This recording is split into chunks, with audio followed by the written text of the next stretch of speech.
स्वागत है जी आप सभी का हमारी एक और नए वीडियो के अंदर। तो कैसे हो आप सभी लोग, होप सभी अच्छे होंगे।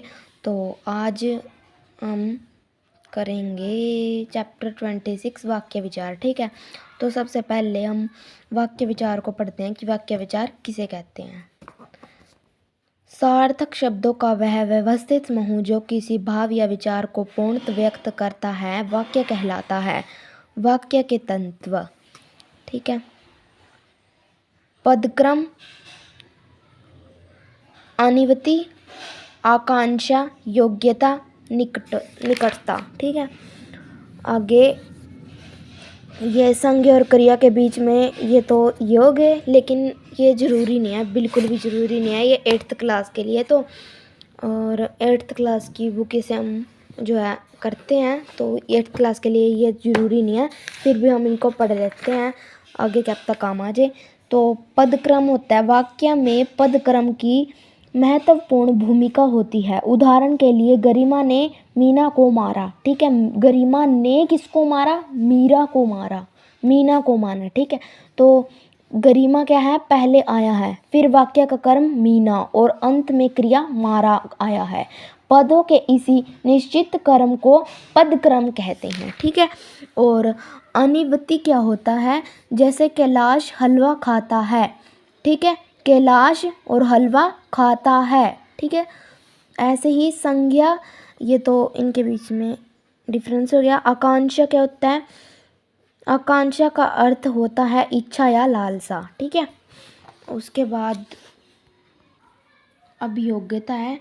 जैसे घोड़ा हरे रंग के तिनके खाता है। घोड़ा क्या खाता है? हरे रंग के तिनके खाता है, तो ये क्या हो गया? योग्यता। ऐसे निकटता, वाक्य के लिए यह आवश्यक है कि उनमें प्रयुक्त होने वाले पदों में निकटता हो। जैसे दिनेश बाजार जा रहा है, दिनेश बाजार जा रहा है, तो ये अलग अलग है। ठीक है, अब वाक्य के अंग कितने होते हैं? वाक्य के 2 अंग होते हैं। कौन से? उद्देश्य और विधेय। ठीक है, उद्देश्य क्या होता है और विधेय क्या होता है? जो हमारा कर्ता होता है वो तो आता है उद्देश्य में। ठीक है, जो वाक्य का वह अंग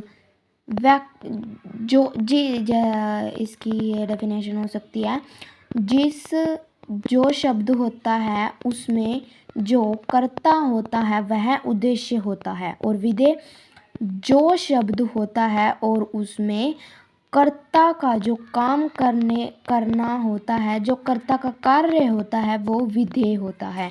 जैसे चेतक बहुत तेज दौड़ता है। चेतक क्या है? उद्देश्य, और बहुत तेज दौड़ता है विधेय। मीरा के गुरुजी आज नहीं आए। किसके? मीरा के गुरुजी। गुरुजी भी है ना कर्ता, तो ये इसमें आएगा और ये इसमें आएगा बाकी का। जया, शीला और ममता बाजार गई हैं। जया, शीला और ममता उद्देश्य और सारा विधेय। अयोध्या नरेश दशरथ के 4 पुत्र थे। अयोध्या नरेश दशरथ के 4 पुत्र थे, विधेय में आएगा।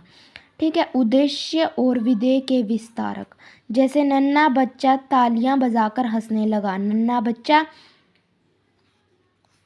उद्देश्य और सारा विधेय। ठीक है, तो और अब हम करते हैं वाक्य के भेद। पहले वाक्य के हमने अंग करे थे। ठीक है, तो वाक्य के अंग है 2 आधारों पर होते हैं, अर्थ के आधार पर और रचना के आधार पर। अर्थ के आधार पर वाक्य के 8 भेद होते हैं। ठीक है, कौन से 8 होते हैं? विधानवाचक, निषेधवाचक, प्रश्नवाचक, आज्ञावाचक, विस्मयवाचक, इच्छावाचक, संकेतवाचक, संदेहवाचक। ठीक है, तो विधानवाचक क्या होता है? जिसमें साधारण कोई कार्य होता है उसे हम विधानवाचक कहते हैं। जैसे गंगा हिमालय से निकलती है, बच्चे क्रिकेट खेल रहे हैं, क्यारी में रंग बिरंगे फूल खिले हैं। और निषेधवाचक जिन वाक्यों में कार्य की या बात के करने या होने का निषेध होता है। ठीक है, उन्हें निषेधवाचक कहते हैं। जैसे कई दिन से धूप नहीं निकली है, नल में पानी नहीं आ रहा, अब तुम मेरी बात क्यों सुनोगे? प्रश्नवाचक, इनकी मतलब जिन वाक्यों में किसी प्रकार का प्रश्न पूछा जाता है उन्हें प्रश्नवाचक कहते हैं। और आज्ञावाचक जिन वाक्यों में आज्ञा, अनुमति, उपदेश, प्रथा आदि के भाव प्रकट होते हैं उन्हें आज्ञावाचक कहते हैं। जैसे वहीं रुक जाओ, आप बाहर प्रतीक्षा कीजिए, यह खिड़की बंद कर दो, ठीक है। और विस्मयवाचक जिन वाक्यों में विषय, हर्ष, शोक, घृणा आदि भाव प्रकट होते हैं उन्हें विस्मयवाचक वाक्य कहते हैं। जैसे वह मौसम तो बड़ा सुहाना है, ओह कितनी गर्मी है, शाबाश ऐसे ही बढ़िया गाते रहो। इच्छावाचक जिन वाक्यों में इच्छा, आशीर्वाद या शुभकामनाएं प्रकट होती हैं उन्हें इच्छावाचक कहते हैं। जैसे भगवान आपका भला करे, ईश्वर तुम्हें लंबी आयु दे, आपकी मात्रा मंगलमय हो, यात्रा, ठीक है। और संकेतवाचक जिन वाक्यों में एक क्रिया का होना दूसरी क्रिया के होने पर निर्भर करता है उन्हें संकेतवाचक कहते हैं। जैसे अगर झूठ ना बोला होता तो यह हालत ना होती, अगर मेरी बात मान लेते तो तुम भी हमारे साथ चलते, यदि परिश्रम करते तो फैल ना होते। संदेहवाचक जिन वाक्यों में संदेह या संभावना का भाव प्रकट होता है उन्हें संदेह कहते हैं। जैसे शायद आज धूप निकल आए, अब तक पिताजी अजमेर पहुंच गए होंगे, वह बस आता ही होगा। और रचना के आधार पर वाक्य के 3 भेद होते हैं, सरल, संयुक्त और मिश्रित। मिश्र भी कहते हैं इसे, ठीक है। तो सरल किसे कहते हैं और संयुक्त किसे कहते हैं और मिश्र किसे कहते हैं। तो सबसे पहले हम सरल को पढ़ते हैं, ठीक है। जिस वाक्य में एक या अधिक कर्ता होता है किंतु मुख्य क्रिया एक ही हो उसे सरल कहते हैं। जैसे इसमें पता क्या है, मतलब जैसे कर्ता तो 2 हो सकते हैं लेकिन हमारा उद्देश्य मतलब 2 हो सकते हैं, लेकिन जो उसका काम करना है मतलब उसका जो कार्य है वो एक ही होता है, मतलब विधेय एक ही होता है और जो उद्देश्य है वो एक से ज़्यादा भी हो सकते हैं, ठीक है।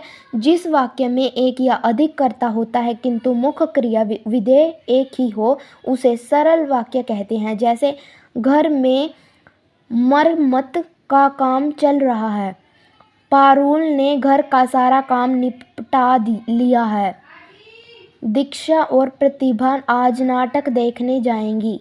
संयुक्त कहता है जिन वाक्यों में 2 या 2 से अधिक स्वतंत्र उपवाक्य समान अधिकरण समुच्चय बोधक अव्ययों द्वारा जुड़े हों उन्हें संयुक्त वाक्य कहते हैं।